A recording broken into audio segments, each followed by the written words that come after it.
दोस्तों, बुर्ज खलीफा के बारे में तो आपने सुना ही होगा। जी हाँ, मैं बात कर रहा हूँ दुबई में स्थित दुनिया की सबसे ऊंची बिल्डिंग के बारे में, जिसकी बनाने के पहले कोई कल्पना भी नहीं कर सकता था कि इतनी ऊंची बिल्डिंग भी बनाई जा सकती है। और इसी बिल्डिंग को बनाने में न सिर्फ पैसे ही खर्च हुए, बल्कि ये 12,000 कारीगरों की दिन रात की मेहनत थी जिसने इस प्रोजेक्ट को सफल बनाया। और यह प्रोजेक्ट इतना बड़ा था कि इसके लिए कई तरह की मशीन और क्रेनों को अलग से बनाने की जरूरत पड़ी। तो चलिए दोस्तों, करीब 830 मीटर ऊंची और 163 मंजिला इस इमारत के स्ट्रक्चर डिटेल को विस्तार से जानते हैं। दोस्तों, वैसे तो इस इमारत की कंस्ट्रक्शन की शुरुआत 6 जनवरी 2004 में की गई थी, पर इसका स्ट्रक्चर 1 अक्टूबर 2009 तक कंप्लीट कर लिया गया था। इस बिल्डिंग को ऑफिशियली 4 जनवरी 2010 को ओपन किया गया। कहने का मतलब यह कि वर्ल्ड की सबसे ऊंची इमारत बुर्ज खलीफा की कंस्ट्रक्शन में 6 साल लगे, जिसका इनॉग्रेशन 4 जनवरी 2010 को किया गया। यह टावर स्ट्रक्चर 828 मीटर लंबा है। इतना बड़ा स्ट्रक्चर बनाने की वर्ल्ड के इतिहास में पहली कोशिश की गई थी। यही कारण था कि स्ट्रक्चर में इनोवेटिव स्ट्रक्चरल डिजाइन और one of the best and latest technology imply करने का। इसकी स्ट्रक्चर डिटेल विस्तार से जानते हैं। दोस्तों, यह स्ट्रक्चर दुबई में स्थित है, जिसमें 160 स्टोरी टावर, पोडियम स्ट्रक्चर, 6 मंजिला ऑफिस बेसिस और 2 मंजिला पूल की फैसिलिटी है। इस टावर का एरिया लगभग 2,80,000 स्क्वायर मीटर है।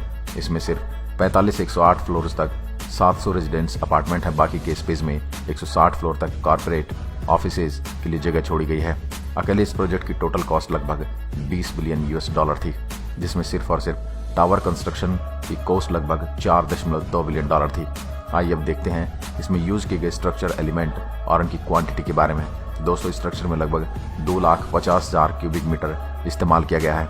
इसके कर्टन वॉल्स में 83,600 स्क्वायर मीटर ग्लास और 27,900 स्क्वायर मीटर मेटल इस्तेमाल किया गया है।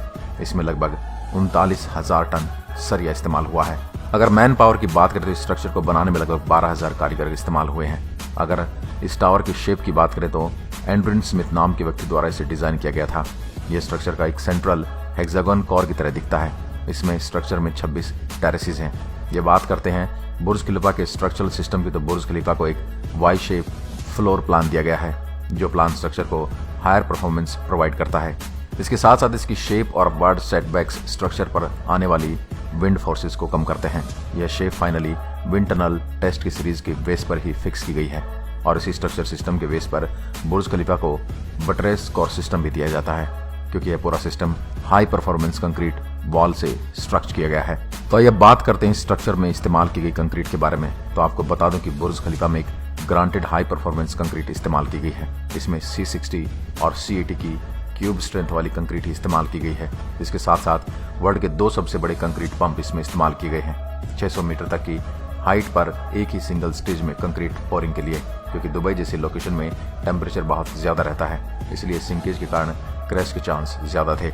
ज्यादातर कंक्रीट बोरिंग प्रोसेस रात के समय एक ठंडे टेम्परेचर में ही कैरिड आउट किया गया है। सबसे लास्ट में बात करते हैं बुर्ज खलीफा की फाउंडेशन के बारे में, जो इसका बहुत ही इंपॉर्टेंट पार्ट है।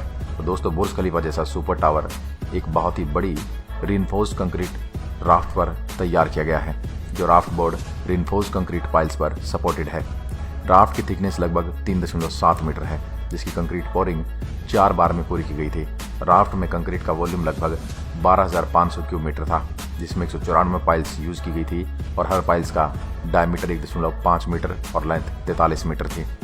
हर पाइल्स की कैपेसिटी लगभग 3,000 टन थी। और एक बात मैं आपको बता दूं कि जो piles C60 SSD complete grid को यूज किया जाता है, उसे 3D मेथड के द्वारा ही प्लेस किया जाता है। तो यह वर्ल्ड की सबसे ऊंची इमारत बुर्ज खलीफा की स्ट्रक्चर डिटेल, जो एज ए सिविल इंजीनियर आपको जरूर पता होनी चाहिए। तो उम्मीद करता हूं कि जानकारी आपको जरूर पसंद आई होगी।